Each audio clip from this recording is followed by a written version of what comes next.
We're making ginger beer. Now, unfortunately, part of my audio got corrupted, but we'll work around it. We've got 1 cup of our ginger bug I'm straining and our big fermentation glass jug. Once it's strained, we add it straight in, but it's hungry, so we add 1 1/4 cup of sugar for it to eat. You can use brown sugar or honey as well if you want, but I had lots of sugar on hand, so I went with that. I was nervous about my starter, so I ended up adding just a bit of ginger as well, just to add some more good bacteria to the process. I'm also adding a bit of lemon juice to act as a preservative, just a personal preference for myself. Now we add in some good water. I like using purified water, especially since we have lots of hard water in our apartment, so it'll just leave you with a better tasting ginger beer at the end of it. Now that we have everything, it just needs a quick stir to incorporate it all, and then it's good for a few days. We're using this fermenting water lock here, and I'll talk more about that later, but I highly recommend using something like this as it makes the whole process easier. Now you want to keep your jug in a warm, dark place to promote good fermentation. After that, stir it twice a day, let it do its thing, and we'll check back in just a few days.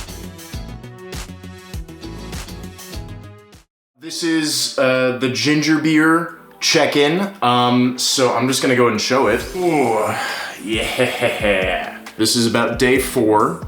So we're about the halfway point. Ooh, so you can even see a great example of the water lock. So you can see right here, the water is actually trapping all those gases. So as the gas builds up over here, it's pushing down on the water. And every so often you'll see, oh, it's about to do it.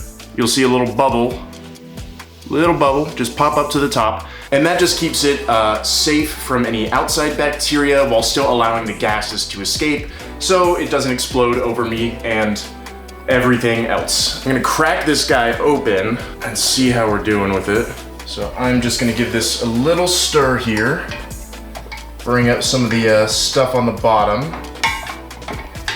And what should happen is there should be some carbonation, some natural carbonation. That's kind of just bringing up all the nice bubbles. But we are still halfway, so we're just going to keep it. You can already see the pressure's building right there. I'm gonna keep it sealed tight and check back in a couple of more days. All right, buddy, come with me.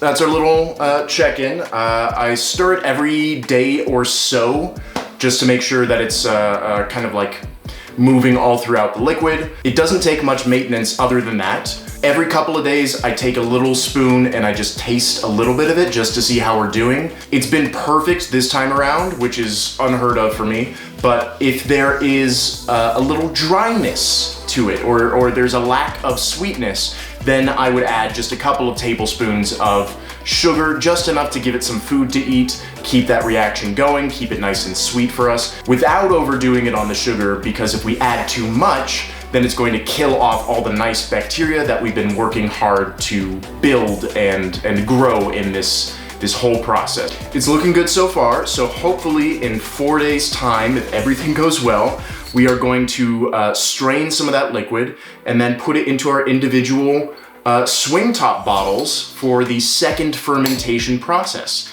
And then it's just a few days away from enjoying a nice ginger beer ourselves. So I really hope this works out. I'd hate to do this again. It's a very long time to just get a drink, but it's very fun for me, and hopefully fun for you. All right, I will see you in 4 days.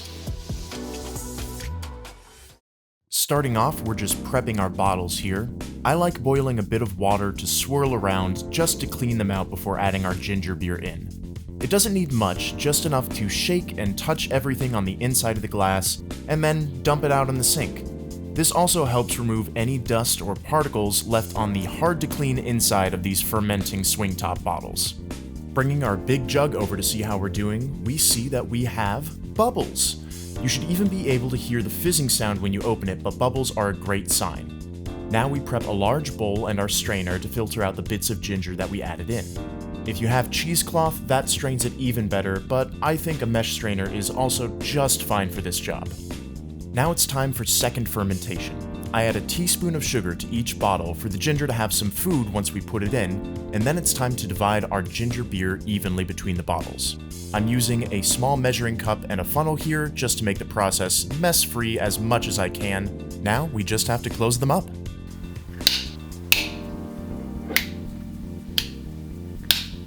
Like before, we want them away from the sunlight and in a warm place so they can do their job. Subscribe to get updated on the next part and to see our final taste test.